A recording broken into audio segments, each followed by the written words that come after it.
Hey friends, welcome back to Her Purpose, a podcast for women in real estate seeking alignment with God, family, and work. We're here today to learn more about one of our founders, Erin Glenn. Erin, tell us everything. Start from the beginning. Don't leave anything out. And I will say, you have a story about angels that we definitely need for you not to leave out today, please.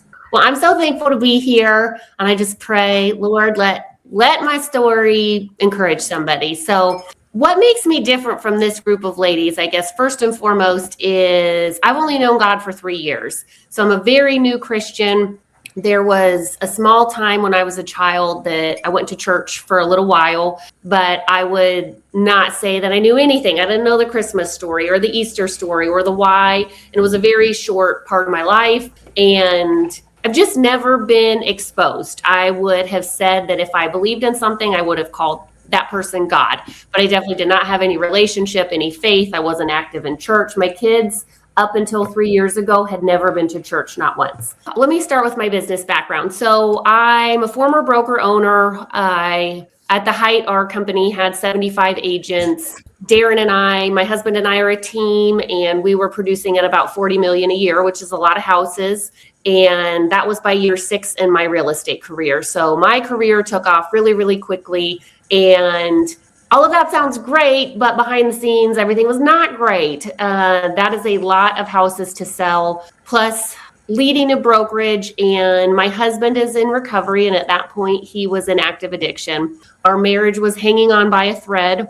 And we were just in a really, really, really hard spot. So like Dominique has talked about, I definitely was in my alpha female era, right? I was a very, very, very, to a fault, strong female. I thought I had to be able to like sit at the table with the boys, if that makes sense. And I thrived on competition. Like all of my business has been repeat and referral, but every once in a while when I got that chance to compete, like I would just live for that. I would live for winning. I would live to set goals. I love setting goals. I did vision boards and I would crush them every year.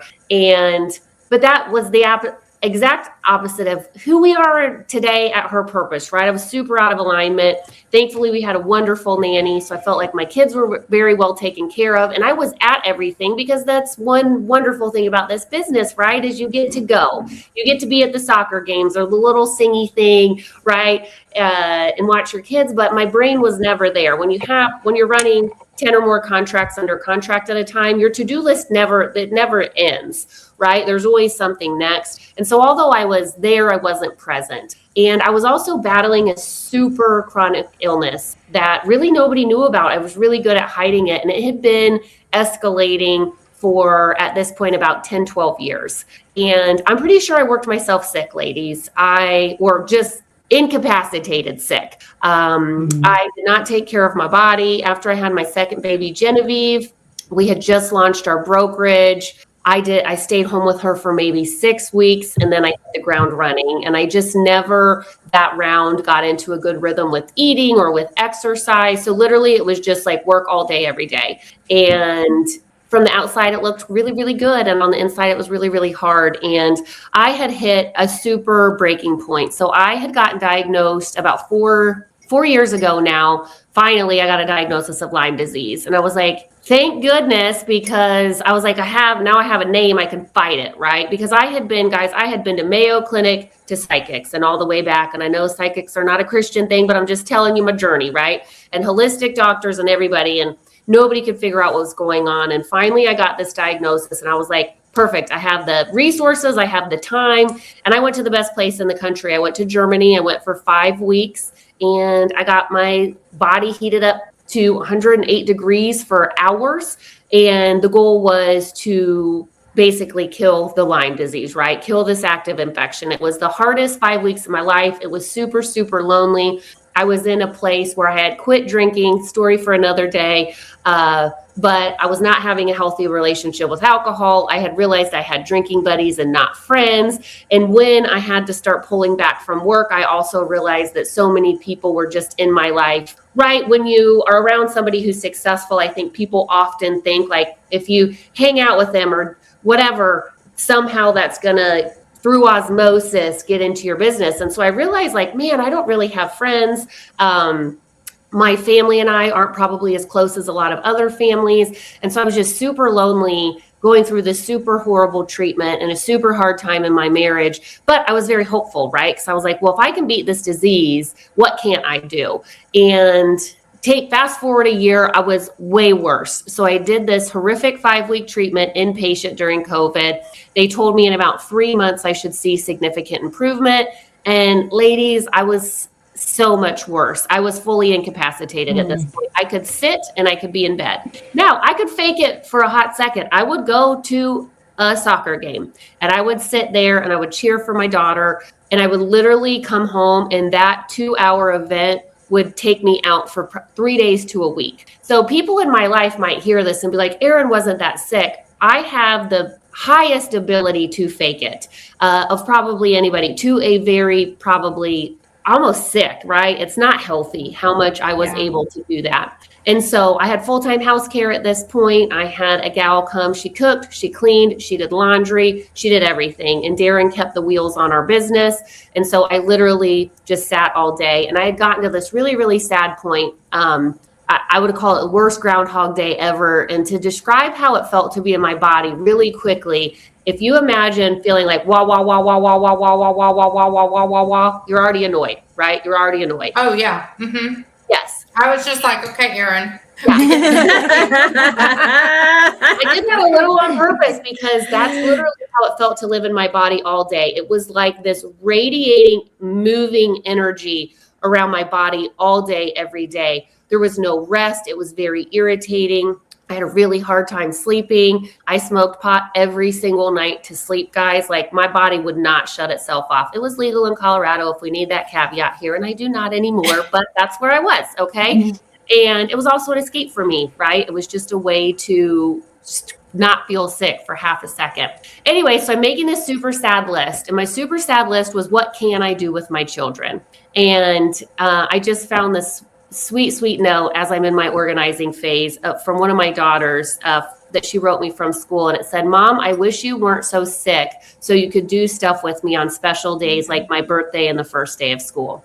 And I'm going to get teary because, guys, I was just it was such a hard time. And I was like, not God, not anybody, but I was like, why do I even exist on this earth? I can't be a wife. I can't be a mom. I'm not a friend. I can't even do a load of dishes.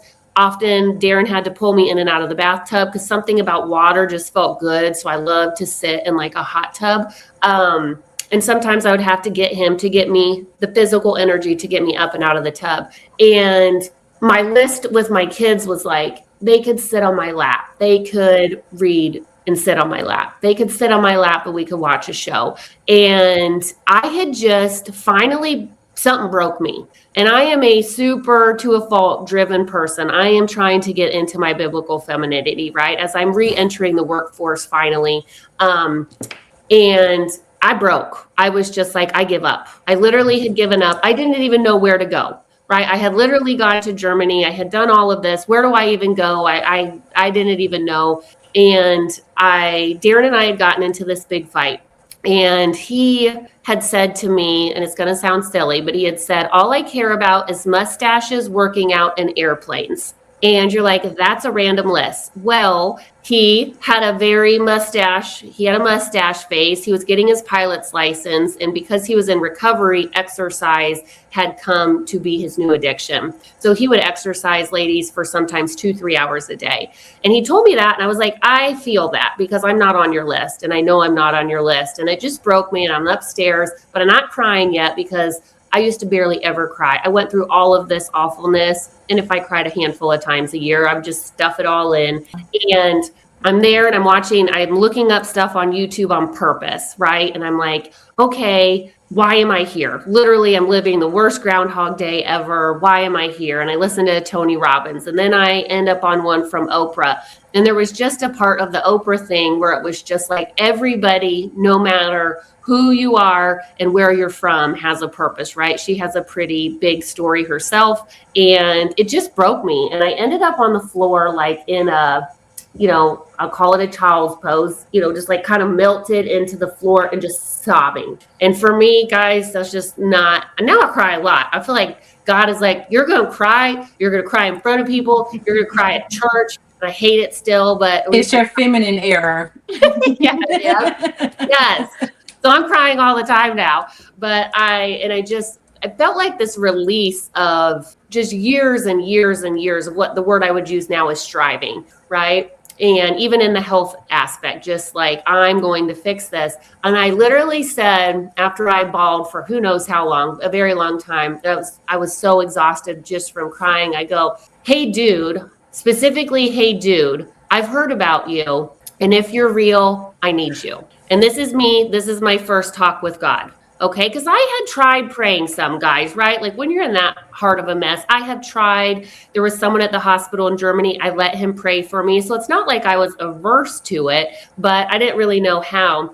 And that was it. I was like, I need you. That's it. And then I get ready for bed because I'm going to go to bed. And I had not smoked any pot because on this next story, you're going to be like, hey, Erin, were you of sound mind? I was, right? Because this was probably 6, 7 at night when I had gone upstairs after this disagreement with my husband. And so I go and I brush my teeth, and I specifically remember, so I had a 4-poster bed, and I had just laid on top of it. So I was on top of this velvet comforter. I had on blue wide leg sweatpants and a gray tank top. It feels like I can picture it so visually. I just laid there.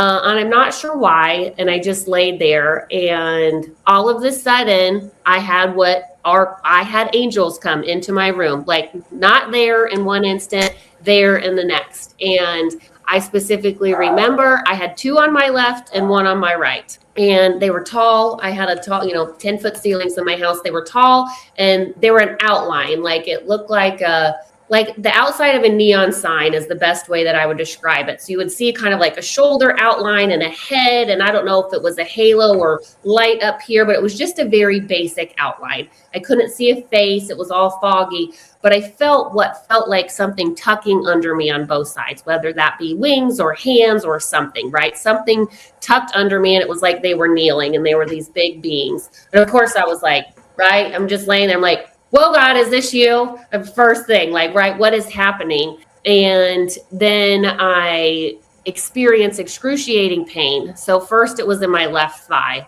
And again, this should have been super scary, but I had this just like calm and peace, this peace that I am working towards finding more of in my life now, right? Just like everything's going to be okay. It's excruciating pain in my left thigh. And I was just like, oh my gosh, are you taking my illness away? Like, what's happening? And then there was a pause, and then I felt like when I said, is it you, God? I felt this on my right shoulder, almost just like a hand, just like, yes, like now I would say like, yes, daughter, like, yes, I'm here. And I felt it on my right shoulder. So I was like, okay. So then I'm just laying there, right, with these beings around me. And then in my left abdomen, same thing, like very pinpoint, excruciating pain. And it probably, I would say, just lasted maybe 30 seconds, not super long. Okay. And so I'm laying there and I'm like, okay, what's happening? Right. And then everything lifts. So I would say my experience maybe felt like 3 minutes, 5 minutes, very short, right? It was a very short amount of time. I'm just laying there, and then they leave. And I'm like, oh my gosh, like, I just remember leaving there, but I felt this peace. And then I'm like, I'm just going to get in bed. So then I got in bed, not even a thought about going to smoke marijuana, not a thought about trying to put myself to sleep, and I fell asleep. And for the first time in years, ladies, I slept an entire night and woke up. Okay, so I wake up and I'm like, oh yeah, this crazy thing happened last night, right? And how I used to wake up every day, and it, again, it's made me cry even thinking about it, as I would sit on the edge of my bed and I would just calibrate for a second, right? I would just sit there and see how bad is the bad today. I used to say, how much is today going to suck, right? Like, am I a 10 today on a 10 scale, or am I a 7? Like, I didn't have like days where I felt like a 1 out of 10, right? And I stood up, and that wah, wah, wah, it would hit me within 30 seconds of being awake. Right. And I just sat there, and it was quiet. And I was like, this is interesting. And so then I walk with no problem, like with no fatigue, which sounds silly. We had a big master bedroom. And so I guess primary bedroom. And we walked across it, and I was like, oh my gosh, I got to the bathroom all by myself without being winded or without feel my legs feel shaky. And I get myself fully ready and I walk down the stairs all by myself. And I remember so clearly, like opening the dishwasher to unload the dishes, which may sound like such a small, tiny thing. And like tears, I'm going to cry again. Tears are just like coming down my face because I was just like, oh my gosh, something happened. Like something did happen. Because right when you wake up after something like that, you're like, wait, was that real? That's right. Yeah. Like that was crazy. Was I awake? Was it real? Right. Because it was supernatural, I guess. And anyways, I helped get the kids ready for school and I walked them down to the bus and I'm like beaming on the inside with hope, right? Like my hope was restored literally in an instant.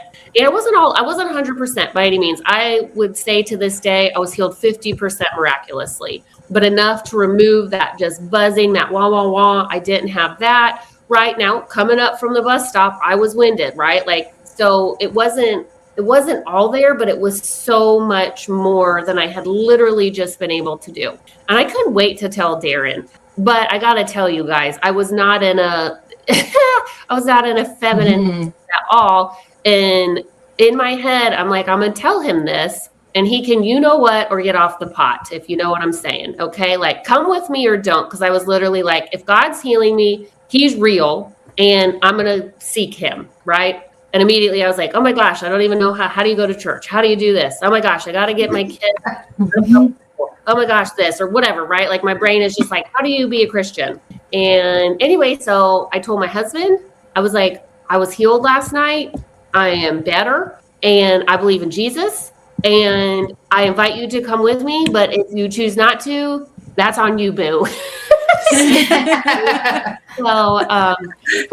that's my get to know God story. And my life has changed drastically since then. So like I've said, I am just re-entering work, right? I do feel like God is calling me back into real estate and doing it in a super way. I'm super, it has to be at the forefront, I guess, of this alignment, right? That feels of the utmost importance to me as I re-enter this because I know how out of alignment that I have been. But we have moved to South Carolina from Colorado since then. God gave my husband a vision and we ended up in South Carolina. And I went through the super sad time, right, where I just have anybody. It's the couple friends that I had left in Colorado. My family's in Wyoming. And we got here. And now I look back and I know it was a shearing season, right? He literally had to dismantle me. It would be the word that I would use. He had me quit dyeing my hair, quit doing my nails. I had worked so hard for this Louis Vuitton bag, which sounds so silly, but I had it on a vision board and I had and he had me donate it. And he just like layer by layer, he just like, this is not what makes you worthy because everything that I was letting tell me was my worldly worth did not matter, right? I'm going to do a post today. I got my nails done. This is the first time I've gotten my nails done in maybe 2 years. And I had my nails done for probably 10 years. And I have prayed about this silly nails like 1,000 times because I don't want to re-enter in any way. But I think he's our dad too. Like, it's like, if you like to get your nails done, I think it's okay, right? But it wasn't okay for me in the space that I was. Mm-hmm. So he literally took me back, basically just stripped me bare and is building me back up. I'm super interested in biblical femininity. My husband and I, our marriage is in repair. We are actively being redeemed in our marriage. And we've got a ways to go. Addiction is a hard thing to get through. Chronic illness is a hard thing to get through. My husband is saved. My kids are saved. We have found our home church. And he is bringing people like you ladies into my life and people at my church and really bringing me a family under God. And so I'm just super excited. I'm super excited to be redoing work with God because I have so much curiosity around what that will look like. I'm super excited to keep learning how to be a biblically feminine woman because girls, I can snap out of that per quick sometimes still, right? I still have that there that I'm working through. So that's my story. I pray that it encourages someone. I believe, and I am a product of God being an active healer. And I hear that as being a discussion in the Christian space. And I'm here to tell you, if you're listening and you are struggling with help, pray and believe because he does still heal. like, right, I'm exercising again. I don't know. It's just been a crazy. For 3 years, my life has totally changed, which sounds kind of like a long time, but in the scheme of life is so short. So, yes. So that's I love that you brought up how you stopped getting your nails done and dyeing your hair and all that good stuff. In 2022, the Lord did the same thing for me. Like, just, I was at a revival weekend in Kentucky and it stormed the entire weekend. And we were tent camping and there were only porta potties, so no showers, no nothing. And I remember setting up the tent with my friend, Amanda, and I was like, I can't do it. Like, we need a hotel room. I cannot do this, not in this weather. And she's super outdoorsy. So for her, it was no big deal. But I mean, I would not leave the house without my makeup. That is how that's who I was. And so she was like, okay, well, let's look and see if there's any availability. And there was not one room at any hotel available. And I was like, oh my God. Okay, Lord, like, God, you're asking me to do this. So we're there for 3 days, no showers, in the middle of storm upon storm upon storm. So mud, rain, the whole 9 yards. And there was one night that I can't even remember what happened, but we were in the middle of worship and it was like, the Lord was just like, get on your face. And I'm like, but there's mud everywhere. Like, there was no grass left. It was just straight mud. And he was like, get on your face before me. And I did. And I was covered in mud, and Amanda had to rinse mud out of my hair later that night, but I didn't get to do makeup that weekend. I didn't get to plug in a blow dryer. And my hair is super, when it's all natural, it's like, it's just not pretty. And it was about 6 months ago that I felt the Lord say, you're released now. You can wear a little bit of makeup, but not to the extent that you used to, unless there's a reason for it. But my identity was so wrapped up into that because I wasn't confident in how the Lord made me. And so, yeah, I'm dyeing my hair again and wearing makeup again. And it's lovely, but it's not my identity. So I love that. I agree. Super important. Mm-hmm. Yeah. I think that's part of your feminine era. Just taking care of yourself. I had a story. It's long. I won't go into it. But I have a lot of issues. I have recently been diagnosed with autoimmune disease, which we never knew. It's a lupus. It's a rare skin type. I think it's every 1 in, I forget the number the doctor gave me or whatever, but it affects my skin.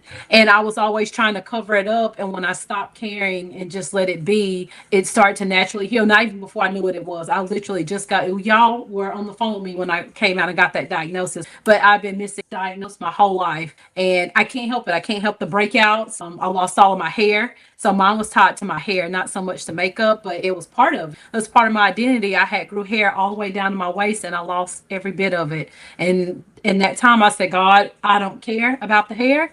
If you would just heal me, I'll go with no hair. I'll be bald. I'll be whatever. And when that moment when I was broken and I came to him, I'm not tearing up today. When I came to him in that moment, I remember unwrapping my head and I told my husband, I said, I'm just going to wash my hair because it was really bad, my scalp. And I looked and I had this little buzz. You know how guys get that army buzz cut? I had my hair wrapped up and I got in 2 days. And I just sat there and cried. And my husband said, you have hair. I was like, I have hair. It's a little buzz cut. And some of my family was like, oh, that's ugly. I'm like, y'all, I didn't have any freaking hair. I wasn't able to grow my hair. It fell out. So I love that. That's our feminine era. I'm going to stick with that. I love that. When you get so sick, you really realize what's important, right? Yes. Everything becomes so clear. It doesn't matter how many rentals you own. It doesn't matter how much money you're making. It doesn't matter your hair routine. None of that matters at all. You're like, wait, let me prioritize now God for me, right? And my family. And friends that are like your family. That's what's really, really important. And so, yeah, it's been a crazy change. I'm beaming. I'm thankful every single day. I love your story. And we're going to wrap it up here in a second, but I know that one thing you said in the very beginning was that you did attend church for a very short time as a child. And I thought of the mustard seed in the Bible, that a seed was planted though. So you were receptive to all these things coming later in your life. And that's cool how so much time passed and so many things happened, but still that came back. And then the other thing is that I've talked with a lot of Christians who are like, I don't know that I've ever heard God speak to me. And I know I have, but I think it's very important to say that that's not something I don't know that everybody gets that. I think that most do. I think that there's a posture of your heart. How receptive are you to these things? But I think that the thing is that you're very, God's voice is very specific. It's not mine. That's when I've heard God's voice, and it's only happened like 3 times when I was like being directed. It's not something I would have thought of. It wasn't a direction that I would have given myself. And my first one, and I missed it, was I was going to the gym. I had my kids in the back of the car. They were little. I saw an ambulance came by me. I have always, since the beginning of time, said a little prayer for the ambulance. But I heard, follow the ambulance.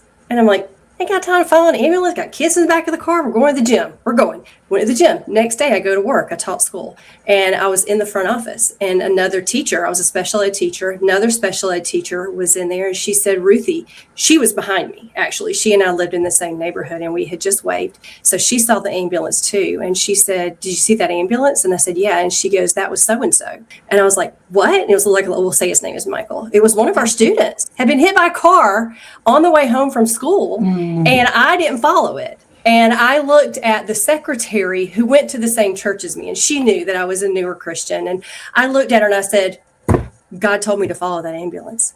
And she said, it's okay. And I said, I didn't do it. And she said, now you know. And I was like, I had grace immediately that I didn't follow that. So I don't know. I just that's something I think is important to say, is that you'll know when God's speaking to you. So if you're a woman out there who you don't think that God's ever spoken to you, it's probably coming. And I think that it's something you just have to pray about. And I think that it's something you'll just know. You'll be like, I didn't say that. Well, I didn't hear him that night. There was nothing audible that happened. I feel like I definitely have heard him since then. And I'm just going to plug a book, and we'll put this in the notes. Yeah. This book literally changed my life. I think especially coming from a new Christian, because you'll hear at church, God told me, or I heard, or God led me. And I was like, whoa. How you get this, Yeah. And I need this roadmap. Yes. So her name is, let me see, it's Created to Hear God, and her name is Havilah. I don't know what her Cunningham, I believe, is her last name. Yeah, Havilah Cunnington. And there's like 4 different ways that you can hear God. And I'll just tell you, like, my husband's is knowing. And it's so his is not really audible, but he'll just have this sense of like the decision has been made. And now that he has stepped into that, his spiritual leadership has significantly improved. I had no idea that was a thing. I didn't know knowing was like a God talking to you. So I love that book. I've gifted that book to multiple people. It has been one of my favorites. And I don't think it matters if you've known God 3 years, 3 days, or 30 years. I think this book is worth a read. So we'll link that for you too. That's probably a good topic one day, is knowing God's voice. All right. Amen. Well, I'm going to wrap us up here. Thank you so much, Erin. I'm so glad you didn't leave anything out, because your story is fantastic. So, however, ladies who are listening, if you enjoyed our podcast, if you got something from it, we would love to hear about that. And reviews are fabulous. So we're asking for a 5-star review, and follow, subscribe. I think it's subscribe, not follow. Share it with your friends, because we'd love to grow this community. And I am going to pray us out. Dear Heavenly Father, thank you so much for our time together and from hearing from Erin and her story. And just thank you so much for coming to her in such a real and powerful way. And for her to have the immediate decision that I'm following you, Lord, so that we can have her here and we can all continue to work together to grow your kingdom. Lord, thank you so much for your love and your forgiveness. In Jesus' name, amen. Amen. All right. We'll see you guys later. Bye. Bye.